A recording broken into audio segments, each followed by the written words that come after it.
We are rolling. The continuation of the impeachment trial of the Honorable Chief Justice of the Supreme Court, Renato C. Corona, is hereby called to order, and we shall be led in prayer by Senator Lauren Legarda. Panginoong may kapangyarihan, kami sumasamo sa inyo na may kababaang loob upang mabiyayaan ng karunungan, pag-unawa at lakas ngayon at sa mga darating na araw. Lubos kami nagpapasalamat sa inyong paggabay sa aming pagdinig sa kaso ng punong maestrado. Panginoon, inaalay namin sa inyo ang panahon na aming ginugugol sa pagganap ng aming tungkulin. Basbasan niyo po kami ng kaliwanagan ng isipan upang sa huli ay maibigay namin ang patas at nararapat na kapasyahan. Amen. The Secretary will now please call the roll of senators. The Honorable Senator Judges Angara, Arroyo, Cayetano Alan Peter Compañero, Cayetano Pia, Defensor Santiago, Drilon, Ejercito Estrada, Escudero, Gingona, Honasan, Lacson, Lapid, Ligarda, Marcos, Osmeña, Pangilinan, Pimentel, Recto, Revilla, Soto, Trillanes, Villar, the Senate President. Ilan? With 16 senators, judges present, the presiding officer declares the presence of a quorum. Majority Floor Leader. Mr. President, may I ask the Sergeant at Arms to make the proclamation? The Sergeant at Arms is directed to make the proclamation. All persons are commanded to keep silent under pain of penalty while the Senate is sitting in trial on the articles of impeachment against Chief Justice Renato C. Corona. Majority Floor Leader. Mr. President, I move that we dispense with the reading of the March 22, 2012 Journal of the Senate sitting as an impeachment court and consider the same as approved. Is there any objection? There being none, the March 22nd, 2012 Journal of the Senate sitting as an impeachment court is hereby approved. Majority Floor, the Secretary will please call the case. Case number as an impeachment court. 00222011 in the matter of impeachment trial of Honorable Chief Justice Renato C. Corona. Appearances. Majority Floor Leader. May we ask the respective counsels to enter their appearances for the prosecution? Good afternoon, Mr. President and honorable members of the Senate. For the House of Representatives Prosecution Panel, same appearance. We are ready, Your Honor. Noted. The defense. For the defense, Your Honor, the same appearance. Noted. We are ready, Your Honor. Noted. Majority Floor Leader. Mr. President, before the business for the day, there were three motions that were decided on by the caucus. So may I be allowed, with the permission of the court? Yes. What are the motions? Yes, the first one is a letter of DOJ Secretary de Lima and reply of the Senate.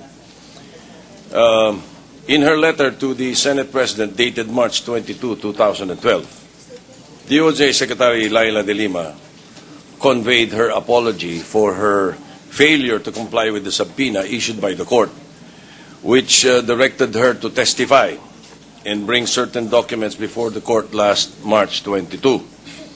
Secretary de Lima added that while she is willing to appear before the court, she also requested that her further appearance be dispensed with, since the matters on which she is being asked to testify on by the defense have already been covered by her direct testimony when she appeared as witness for the prosecution, or that such matters should have been brought up by the defense during their cross-examination of her. Acting on her request for discharge, the presiding officer, in a letter dated March 27, 2012, informed Secretary de Lima that in the interest of justice and fair play, counsel for Chief Justice Corona should be similarly afforded the opportunity to raise direct examination questions in defense of their client, just as the House panel of prosecutors were afforded the same opportunity to propound direct examinations questions to her. On May 4, 2012, the prosecution filed a motion to quash the subpoena, contending that the defense has been previously afforded the chance to cross-examine Secretary De Lima and to their questions for 2 days. The prosecution also claims that to recall Secretary De Lima will be violative of her rights and would be unfair to the prosecution and the court, as it will unduly lengthen the proceedings. With that, Mr. President, and as agreed in the caucus, I move that the presiding officer rule on the matter. The subpoena requested by the defense is based on their notion that they want to present the Secretary of Justice as their own witness. Although she was presented by the prosecution and she was subjected to a cross-examination, the appearance of the Secretary of Justice then was not at the behest of the defense. And so therefore, given the fact that the respondent is entitled to compulsory process to set up his defense, the motion is denied. The motion to quash is denied. And the defense is directed to confer with the Secretary of Justice so that you can determine the date and time when she will have to be asked to appear in this court to be presented as a witness for the defense. So ordered. Next, we have a motion. Yes, Mr. President, the court also is in receipt of a manifestation and request filed on April 24, 2012 by spouses Rodel and Amelia Rivera. A subpoena ad testificandum et duces tecum was earlier issued by the court upon the request of the defense, commanding Mr. and Mrs. Rivera to appear and testify on March 20, 2012, and every day thereafter until discharged. The spouses Rivera requested that they be excused from attending the hearings from May 5 to May 27 in view of their trip to the United States, which had been scheduled long before they received the subpoena.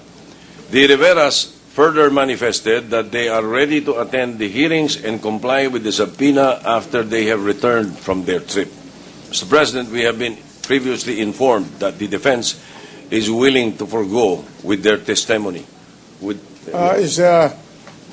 the will the defense please confirm this for the record? If they will not, if Your Honor, please, if they will not be available by the time granted by this honorable court, we may dispense with their testimony and present somebody else who will testify on the same subject matter. For instance, Your Honor, we have in mind introducing the broker who effected the sale between the Coronas and these witnesses, Your Honor. All right, the manifestation of the Chief Defense Counsel is noted. Thank you, Your Honor. Next Mr. President. motion. Yes, finally, Mr. President, on March 16, 2012, Counsel for Chief Justice Corona asked that this court issue a subpoena ad testificandum et duces tecum to Malu Mangahas, Carol Ann Ilagan, and the cameraman, crew, all of the PCIJ, for them to testify and bring copies of the SAL-Ns and all other documents, letters, and requests related or pertinent to the various news reports posted in the PCIJ website. The defense submits that the testimony and documents asked is for the purpose of disproving any alleged willful omission of the entries in the Chief Justice's SAL-Ns and to show good faith in filling up the same. The prosecution on March 19, 2012, filed its opposition to the request on the ground that the testimonies and documents sought are patently irrelevant. On March 21, 2012, Malu Mangahas, Carol Ann Ilagan, and Ed Lingao, by counsel, filed their opposition, praying that the request for subpoena be denied on the ground that the requested testimonies, documents, and videos are irrelevant and inadmissible, and that the request itself is unreasonable and oppressive. I move to submit this matter for the consideration of the presiding officer, Mr. President. The chair would like to request the defense panel to explain to the court. If Your Honor, please. What are the documents sought to be produced by the persons representing PCIJ as in this court? And then second, what's the relevance of these documents If Your Honor, please. for the defense of the respondent? With the kind permission of this Honorable Court, Your Honor, the defense would like to announce for the record that we have foregone any attempt towards having these witnesses compelled to appear pursuant to a subpoena to be issued by this Honorable Court, together with our request with subpoena duces tecum, Your Honor. After an examination of our position and relevant matters in our possession, we have finally arrived at the conclusion that we may dispense with the testimony So of Senate. you're withdrawing your request. Right, Your Honor. All Thank right, you very much, Your Honor. This court notes the withdrawal of the subpoena duces tecum et testificandum addressed to the members of the PCIJ. Thank you. Yes. Majority Mr. Floor President. Leader. Yes, Mr. President, before the continuation of the presentation of evidence by the defense, may we recognize Senator Miriam Defensor Santiago? The gentle lady from Iloilo has the floor.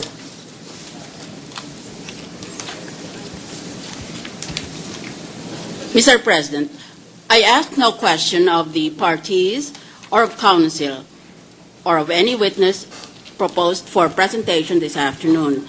Instead, I would like to make a manifestation, particularly read for the record my memorandum of authorities on two questions that I believe to be crucial to this stage of our impeachment proceedings. The first crucial question is, does this court have authority to order or otherwise compel the parties to finish the trial such that this court might be able to promulgate judgment on or before June 7 when the Congress adjourns? And the second question is it relevant for this court to receive evidence on the alleged irregularities that attended the sale by Cristina Corona, acting for a family corporation, to the City of Manila? Let me go to the first point. Has this court the power and authority to order the parties to end the trial on or before June 7, the scheduled end of the Congress session? My humble answer is yes, this court possesses that power. Here are the authorities. Under the rules of court, Rule 133, Section 6, the court has power to stop further evidence on a particular point, quote, when the evidence is already so full that some witnesses to the same point cannot be reasonably expected to be additionally persuasive, but this power should be exercised with caution, unquote. Further, under Rule 119, Section 11, Paragraph C, quote, the prosecution and the defense may, in that order, present rebuttal and non-rebuttal and surrebuttal evidence unless the court, in the furtherance of justice, permits them to present additional evidence bearing upon the main issue, unquote. In People v. Tan, decided by the Supreme Court in 1999, the High Court ruled it is within the sound discretion of a trial judge to allow a party that has rested its case to introduce rebuttal evidence. Further, under the rules of court, Rule 135, Section 1, quote, justice shall be impartially administered without unnecessary delay, unquote. Under Section 5, entitled Inherent Power